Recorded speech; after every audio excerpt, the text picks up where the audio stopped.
Peugeot 208 GTI por Peugeot Sport, que es un utilitario deportivo, la versión de producción seriada del 30 aniversario. Recordáis que el 208 GTI lo probé, pues hará algo más de un año ya, igual casi dos, si me apuras.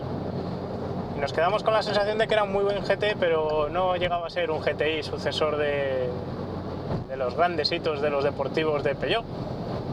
Yo, como sabéis, tuve un 206 RC, antes había conducido un 205 GTI, y en este GTI, el 208 GTI, me encontré un coche muy rápido, bien puesto a punto, cómodo, confortable, pero le faltaba algo. Peugeot lo solucionó con una edición limitada de 500 unidades del 30 aniversario. El 30 aniversario era una dedicatoria al 30 aniversario del 205 GTI, llevaba autoblocante, llevaba un poquito más de potencia, 208 caballos, 300 Nm de par, valía 26.900 euros, casi 27.000, y fue una edición limitada que probó Elías, mi compañero, le gustó mucho. Nosotros no llegamos a catarla en una prueba de una semana, pero ante el éxito que tuvo, en España las unidades que se habían encargado para este mercado volaron en cuestión de un mes y pico, ya no quedaba ninguna para vender. Pues Peugeot ha decidido hacer este GTI by Peugeot Sport, que lleva todo lo que llevaba el 30 aniversario, solo que ya no es una edición limitada a 500 unidades y tampoco lleva la pintura bicolor. Y son buenas noticias, la verdad. Pero antes de meternos en el meollo de la cuestión, vamos a ir paso por paso y vamos a hablar del diseño, que es por donde empezamos siempre.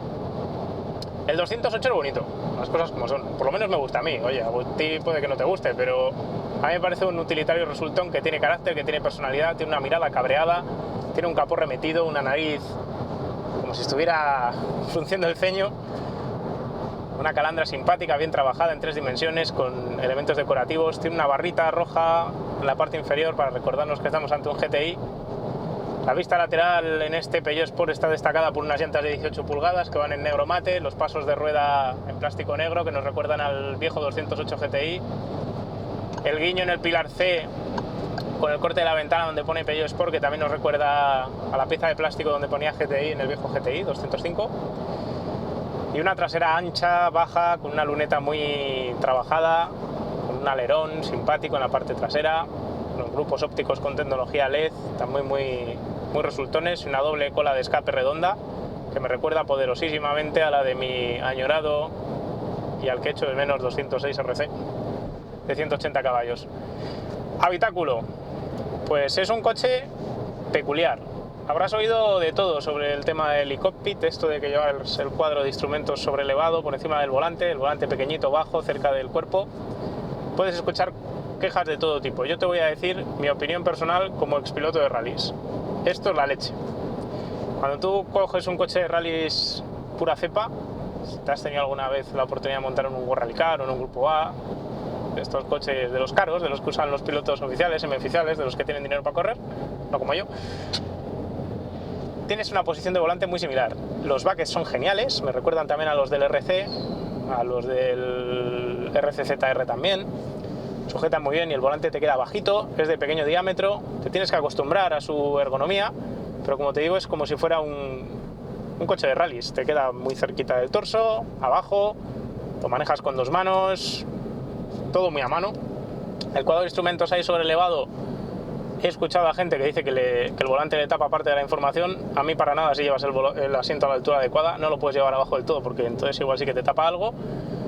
Pero te queda un buen compromiso entre un heads-up display de estos que reflejan la información en el cristal y un cuadro tradicional. A mí, de hecho, te voy a decir que me parece más interesante que algunos heads-up display, como los de Mata, por ejemplo, que no son tan resultones, y aquí al final tienes toda la información. Tienes termómetro de temperatura del agua, que es importante, verifica el nivel de aceite cada vez que arrancas el coche también, que eso también está muy bien, y tienes un acabado con luces y colores que está muy cuidado en diseño. Todo el salpicadero con toques de cuero, pespuntes rojos, el sistema de infoentretenimiento táctil que cae muy a mano, buenos menús, buena organización de la información, y el climatizador, que no está incluido en el sistema táctil, que está abajo con unos botoncitos que son una especie de pestaña, que es muy intuitivo y que además no tienes que quitar la vista para bajar o subir la temperatura según quieras, lo cual está muy bien, sobre todo cuando lo comparas con el 308, que lo han metido todo táctil y yo creo que se han equivocado. De hecho, aquí tienes un botón para el menú, otro para la fuente de audio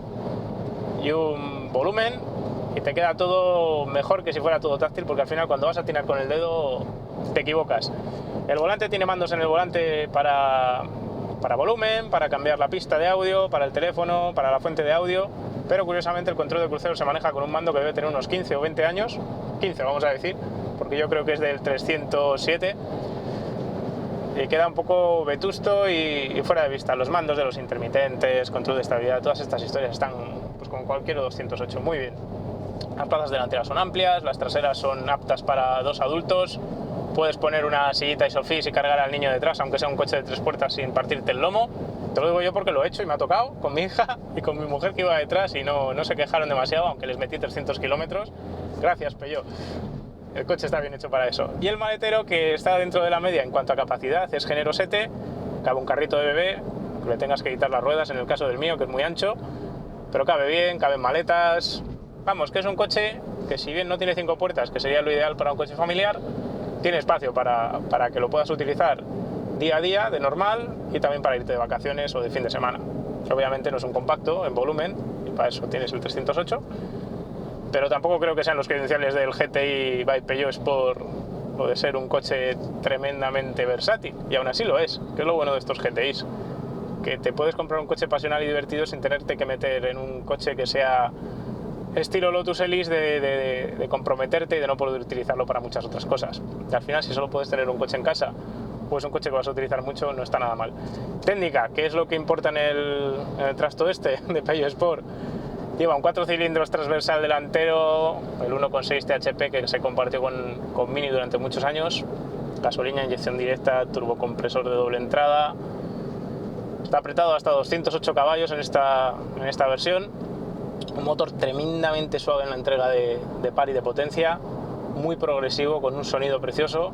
Además, cuando aprietas el acelerador sale desde muy abajo del cuentavueltas de manera muy lineal, no hay una patada concreta en el cuentarevoluciones. Eso se agradece mucho porque es un motor que es muy predecible, tampoco hay lag por el turbocompresor, así que la respuesta del motor es genial. La caja de cambios es una 6 relaciones manual, mucho mejor que las anteriores que yo he probado en Peugeot. Peugeot siempre ha tenido ese punto flaco de las cajas de cambio manuales. Yo me acuerdo de mi 206 que tenía un juego de la palanca con el paso del tiempo horrible, luego las marchas costaba meterlas, y aquí no, aquí los recorridos realmente son un poco largos, todo hay que decirlo, pero cuando quieres cambiar de marcha, entra la primera, tiene un tacto metálico agradable, y además, como el pomo es metálico de verdad y no es un cacho plástico, tienes ese tacto racing un poquito especial.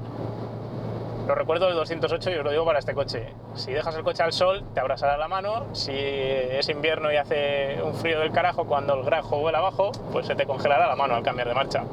Cosas que pasan. ¿Cómo se conduce este aparatillo? Pues es una auténtica delicia y una auténtica sorpresa. Si nos vamos directamente a hablar de cómo va el ataque, te diré que es un coche dominado por el tren delantero. La colocación del diferencial autoblocante, que me lo he dejado en la técnica decir, lleva un autoblocante Torsen delante, que es lo que más características le da al coche, lo que le da el toque especial realmente. Es realmente lo que domina la conducción, ese autoblocante. La suspensión está rebajada, un pelo más dura, tiene un poco más de ancho de vía que el GTI normal, lleva frenos Brembo este coche, con pinza rígida, y a la hora de conducir lo más satisfactorio, como te digo, es que puedes meter el volante de manera muy radical y el tren delantero siempre sigue, y luego se ha conseguido el efecto direccional con el tacto del acelerador. El autoblocante se nota un montón cuando está en retención y cuando está en aceleración, así que cuando levantas el acelerador el morro se tira para el vértice de la curva. Si eres un poco bestia, puedes hacer que la trasera te siga y redondee la curva. Hay que serlo bastante más que en un Fiesta ST. Este es un coche mucho más neutro, más fiable en las trazadas, voy a decir, sin que eso sea peyorativo. Quiero decir, no se le vale la trasera, salvo que le provoques, y el Fiesta ST es más juguetón en ese sentido. Pero este no hace que este coche sea torpe. Gracias al autoblocante, este coche es más ágil probablemente que el Fiesta ST, en tanto en cuanto es capaz de pasar las curvas con mayor efectividad y es también capaz de cambiar de dirección de manera más rápida y más ágil. Si necesitas redondear realmente la curva, es que igual ya estás pasándote de los límites. Lleva unas Pilot Super Sport que en seco agarran una barbarie. El lunes tuve la mala suerte de que me cayó una tromba de agua enorme y realmente ahí las puso a prueba el coche y no había suficiente desalojo de agua como para aprovecharlas bien, pero una vez que estás en asfalto seco y se calientan un poco, son gomas que dejan las pilotes por 3 a la altura del betún. No voy a decir pues, que las pilotes por 3 sean malas, pero estos neumáticos realmente son para disfrutar cuando estás atacando curvas y se deja notar. Por lo demás, el chasis se nota súper rígido, la suspensión peca ya, vamos a decir, de demasiado dura si eres una persona que va a utilizar el coche de diario y haces kilómetros en ciudad y pasas badenes, baches, resaltes, sobre todo porque esos objetos te van a obligar a frenar, porque si no el coche resulta seco, resulta duro y seco. Me recuerda a mi Abarth 500 con suspensión Bilstein. Al final, lo bueno que ganas de confort de suspensión, lo bueno que ganas, perdón, de manera de agarrar y de moverse en el asfalto, lo pierdes en confort. Entonces estás dando un poco de esa parte de confort en favor de la precisión de las trazadas. Hay que ser consecuente. Es un coche que a cambio de esa pérdida de confort, sobre todo en ciudad, porque luego en carretera tampoco es que notes la suspensión demasiado dura, salvo que te muevas por carreteras completamente rotas, pero tienes que ser consciente de que has dado un poquito de ese confort en favor de tener un coche con un chasis genial. El sonido de escape se hace notar bastante más todavía que en el GTI. Yo creo que es que hasta se oirá en el audio de este vídeo. Es muy reverberante y el problema que tiene es que a 120 clavados se convierte en un murmullo perpetuo. Entonces, si vas a hacer largos viajes, pues pasa como con los Abarth. Tienes ahí el permanente que te puede hacer cargarte un poco la cabeza. Pero luego cuando le aprietas tiene un sonido precioso. No hace falta aquí sintetización de sonido, electrónica ni cosas raras de estas que se llevan hoy en día para que este coche se note como una joya mecánica. Las prestaciones no están nada mal, 3,8 segundos en el 80-120 hemos calculado en la variante más rápida que hemos podido hacer. 0 a 100 en 6 segundos y algo. No tiene nada que envidiarle a los rivales. Incluso en los consumos te puede sorprender este coche. Nosotros hemos promediado 7 litros a los 100 y eso que le hemos dado un poquito de caña. Se puede consumir más, se puede seguir a los 8,5 si le aprietas realmente la oreja, pero también se pueden hacer 6 litros y medio si conduces relajadamente. Y todo esto nos lleva a las conclusiones. Para acabar rápido y no marearos mucho más, al final el texto va a ser mucho más amplio, lo podréis disfrutar. Así que os aconsejo que os leáis todos los párrafos, que ahí os descubriré más detalles y más sorpresas.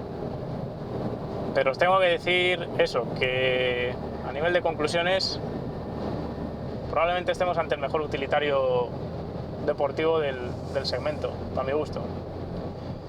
El Fiesta ST es cierto, tiene un tacto mejor de dirección, me lo había dejado antes de comentar. El problema de la dirección de este coche es que va muy asistida, en parte porque tiene muy poco brazo de palanca. Al utilizar un volante de tan poco diámetro, condenas al coche a tener menos dirección asistida, y este coche tiene mucha dirección asistida para poder asistir a esa pérdida de diámetro de volante. Entonces pierdes tacto, no te informa, te habla todo el coche, la verdad, a través de las suspensiones, a través de la inclinación de la carrocería, que se inclina poco, a través de los frenos, que son potentes y aguantan bien el fading. Pero cuando llega el momento de la verdad te falta que te hable el volante, es el único aspecto que no te habla, y en eso el Fiesta ST le gana. Le gana también en si eres un radical de estos que te gusta colocar mucho la trasera y andar jugando con la patita levantada, con una de las dos ruedas traseras levantadas en los apoyos, pues al final vas a echar un poco de menos eso, que este coche es más de morro, de indicar las curvas con la delantera, de hacer trabajar al diferencial que tampoco tiene demasiados efectos parásitos en la dirección. Por cierto, tiene mucha capacidad de motricidad este coche. Pero yo, que soy de tirar líneas finas, que me gusta ir por la trazada, apoyar, frenar rectito o meter a veces el morro con el coche parando todavía, pero siempre sin intentar sacar al coche de la zona de agarre, me siento más cómodo con este coche que con el tipo de puesta a punto del Fiesta ST. Así que con todo mi corazón, por 26.330 euros, que si no me falla la memoria cuesta este coche, os diré que si tuviera que coger un utilitario deportivo del segmento B, sería este, sin duda. Ahora mismo es el coco de la categoría. Lo siento, Fiesta ST, te han quitado la cartera. Clio RS ya hace tiempo que la perdió. Mini John Cooper Wars, para empezar, vale muchísimo más, no juegan en la misma liga, tiene más caballos, tienen los neumáticos horribles de Pirelli, estos que no sirven de nada, que agarran muchísimo menos que estos Michelin. Y eso nos lleva, por cierto, a pensar una breve reflexión. Este coche lleva Pilot Sport, Super Sport, perdón, unos neumáticos de altísimo agarre, y eso no quita para que el coche sea divertido. Esa idea de vamos a montar neumáticos que agarran poco para que la gente se pueda divertir más, para mí no tiene sentido. Es verdad que puedes cruzar más el coche, pero es que no hay que divertirse cruzando el coche. ¿Realmente hay que estar cruzando el coche para divertirse? Yo soy de la opinión de que no, de que yendo limpio por las trazadas, disfrutando del trabajo del diferencial, viendo cómo trabaja, porque al final lo notas que el coche está trabajando, que está llegando al límite de adherencia, pero realmente no tienes ni por qué cruzarlo. Esa obsesión que le ha dado a la gente con el drifting, yo creo que ha hecho un poco de daño a la percepción de la gente de marketing a la hora de querer poner a punto los coches. Este coche transmite sensaciones y tiene un paso por curva bárbaro. De hecho, debe ser del segmento B el coche más rápido de su segmento. Ya te digo que sin contar con el Mini, sobre todo si al Mini le pones unas ruedas decentes, pero es que al final el Mini, valiendo lo que vale, tampoco juega la misma liga. ¿Me lo compraría? Pues, ¿qué más quieres que te diga? Ya te estoy diciendo que sí, ¿no? En fin, buen trabajo, Peugeot, has vuelto por donde debías, solo te queda de asignatura pendiente arreglar el tema del tacto de la dirección, pero me parece que con los tiempos que corren y la racha que llevamos de coches que no dicen nada por el volante, quitando el Fiesta ST, que tampoco es que sea un coche que te canta demasiadas cosas, te diré que nos podemos dar por satisfechos y que buen trabajo con este coche. La única pega, pues hombre, el precio, 26.330, es más caro que muchos de sus rivales, pero es que, por ejemplo, no entiendo cómo alguien se podría comprar un Polo GTI antes de comprarse este coche. Sobre todo la versión de 3 puertas, no tiene sentido. Este coche le da sopas con ondas.